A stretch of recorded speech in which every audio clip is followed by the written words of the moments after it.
Hello ಶಿಷ್ಯ ಹೆಂಗ್ ಹೊಡದ್ವಿ ಬಾಕ್ಸೆ ನೀವೆಲ್ಲ ಹೊಡೆದ್ರಿ? ನೀವ್ ಸೋತೋದ್ರಲ್ಲ ಇವತ್ತು. ಅದೇ ಶಿಷ್ಯ ಮೊನ್ನೆ ಹೆಂಗ್ ಹೊಡದ್ವಿ ಬಾಕ್ಸೆ ನಾವು ಮೊನ್ನೆ MI ಕಡೆ ಹೊಡೆದಿದ್ ನೀವು.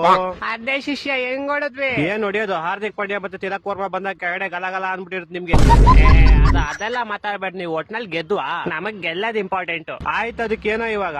ಅದೇ ಶಿಷ್ಯ ನಿಮ್ಗೊಂದ್ಸತಿ ಆಯ್ತು, MI ಆಯ್ತು, ನೆಕ್ಸ್ಟ್ RR ಪಂಜಾಬ್ ನ ಹೊಡೆದ್ಬಿಟ್ಟು ಮೇ 3ನೇ ತಾರೀಕು ನಿಮ್ಗೆ ಬಾಕ್ಸೆ ಹೊಡಿಯದೆ. ಬಾರ ಶಿಷ್ಯ, ಆಯ್ತು. ನಿಮ್ಮೆಲ್ಲರಿಗೂ ನಮ್ ತಲಾ ಒಬ್ನೇ ಸಾಕು. ನೋಡಿ ಲಾಸ್ಟ್ 4 ಮ್ಯಾಚ್ ಏನ್ ವಿಜಯ. ಅದಲ್ಲದೆ ಪಾಯಿಂಟ್ಸ್ ಟೇಬಲ್ ಅಲ್ಲಿ ಬೇರೆ ಟಾಪ್ ಅಲ್ಲಿ ಇದೀರಂತೆ. ಬತ್ತೀವ್ ಶಿಷ್ಯ, ಇನ್ನು 9 ಮ್ಯಾಚ್ ಐತೆ. ಬತ್ತೀವ್ ತಾಳು.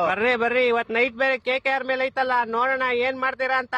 ನೋಡು ನಮ್ ತಲಾ ಹೆಂಗ್ ಕೊಡ್ತಾನೆ ಅಂತ. ನಿಮ್ ಟೀಮ್ ಅಲ್ಲಿ ನಿಮ್ ತಲಾ ಬಿಟ್ಟು ಇನ್ನು 10 ಜನ ಅವ್ರೆ ಕಣ. ಆದ್ರೂ ನಮ್ ತಲಾನೇ ನಮ್ಗೆ. ಅಯ್ಯ ಆಯ್ತು, ನಿಮ್ ತಲಾದ ಹಿಡ್ಕೊಂಡ್ ನೇತಾಡ್ರಿ. ಏನಂದೆ? ತಲಾನೇ ಹಿಡ್ಕೊಂಡ್ ಆಟ ಆಡ್ರಿ ಅಂದೆ. ಅದ್ ಸರಿ, ನೀನ್ ಸೋತವ್ರೆ ಅಂತ ನನಗ್ ಫೋನ್ ಮಾಡಿದ್ಯಾ? ಸೋತ್ರಾಗಾದ್ರೆ ಅಂಕಲ್ ಮಕ್ಳಿಗೆ ಹೇಳೋದೊಂದೇ, ಈ ಸಲ ಕಪ್ ನಮ್ದೆ.